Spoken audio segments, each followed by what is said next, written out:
മിശിഹായ്ക്ക് സ്തുതിയായിരിക്കട്ടെ. പ്രിയമുള്ളവരെ, വചനം പഠിക്കാനായിട്ട് എല്ലാവരെയും സ്വാഗതം ചെയ്യുന്നു. നമുക്കിന്ന് ആദ്യം തന്നെ ഈ ആഴ്ച പഠിച്ചുകൊണ്ടിരിക്കുന്ന 2 വചനങ്ങൾ ഒന്നുകൂടി ഓർത്തു നോക്കാം.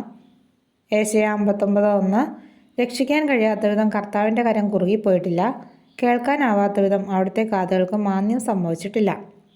എബ്രായർ 12:14 എല്ലാവരോടും സമാധാനത്തിൽ വർത്തിച്ച് വിശുദ്ധിക്ക് വേണ്ടി പരിശ്രമിക്കുവാൻ, വിശുദ്ധി കൂടാതെ ആർക്കും കർത്താവിനെ ദർശിക്കാൻ സാധിക്കുകയില്ല. ഇനി നമുക്ക് ഇന്നത്തെ വചനം നോക്കാം. സങ്കീർത്തനങ്ങൾ 34:10 സിംഹക്കുട്ടികൾ ഇര കിട്ടാതെ വിശന്നു വലഞ്ഞേക്കാം, കർത്താവിനെ അന്വേഷിക്കുന്നവർക്ക് ഒന്നിനും കുറവുണ്ടാവുകയില്ല. നമുക്ക് ഈ വചനം 3 പ്രാവശ്യം ഏറ്റു പറഞ്ഞ് പഠിക്കാം. സങ്കീർത്തനം 34:10 സിംഹക്കുട്ടികൾ ഇര കിട്ടാതെ വിശന്നു വലഞ്ഞേക്കാം, കർത്താവിനെ അന്വേഷിക്കുന്നവർക്ക് ഒന്നിനും കുറവുണ്ടാവുകയില്ല.